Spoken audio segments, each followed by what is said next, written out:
Welcome back, everybody. Today, I'm going to teach you how to use Google Sheets for multiple users. This is incredibly useful when you're collaborating on projects, tracking data with your team, or managing information that needs input from several people. Let's walk through the process step by step.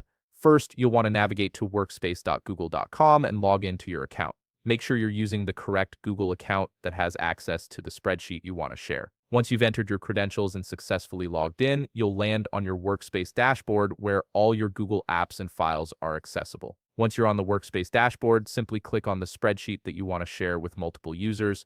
This will open the sheet in a new window, giving you full access to all its features and settings. Take a moment to ensure this is the correct document you intend to share, as you'll be granting access to others in just a few steps. Now look to the top right corner of your screen and click the Share button. This is the key feature that allows you to collaborate with others. Clicking it will open a sharing settings window where you can control who has access to your spreadsheet and what level of permissions they have. In the sharing window, you'll see a field where you can add people or groups. This is where you'll specify exactly who should have access to the document. It's a straightforward process that gives you complete control over your collaborators.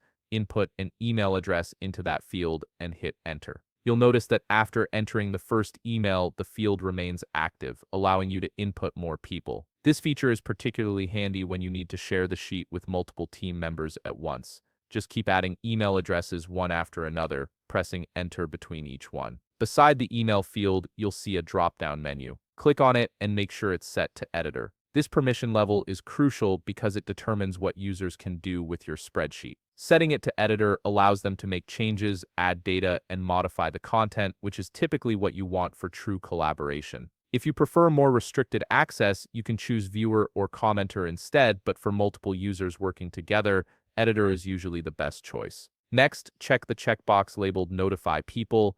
This ensures that everyone you've added will receive an email notification informing them that the spreadsheet has been shared with them. It's an important step because it alerts your collaborators immediately rather than leaving them to discover the shared document on their own. If you'd like to provide additional context or instructions, you can also send a message along with the sharing invitation. This is optional, but it can be helpful to explain why you're sharing the document or what you need from each person. Once you've added any message you want to include, click the Send button. And that's it. The people you've added will receive an invitation to access the spreadsheet. They'll need to accept it, and once they do, you'll have multiple users who can view and edit the document simultaneously. This makes collaboration seamless and keeps everyone on the same page. If you found this video helpful, please leave a like, subscribe, and see you in the next video.